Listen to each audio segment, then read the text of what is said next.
জীবন একটাই। এই জীবনের যে বয়সটা যেভাবে ফেলে এসেছেন, এই সময়টা আপনি আর পাবেন না।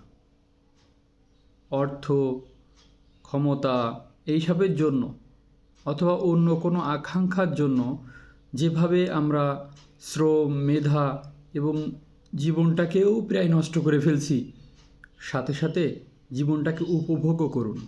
কারণ এই সময়ে, এই বয়সে উপভোগের আর সময় আপনি পাবেন না।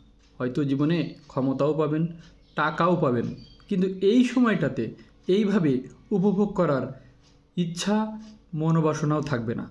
তাই ইনশাআল্লাহ আমরা চেষ্টা করব ভালো কিছু করার, ভালো থাকার, কিন্তু সাথে সাথে যে সময়টা চলে যাচ্ছে ওই সময়টাতেও আমরা নিজেদের জীবনকে একটু উপভোগ করার চেষ্টা করব।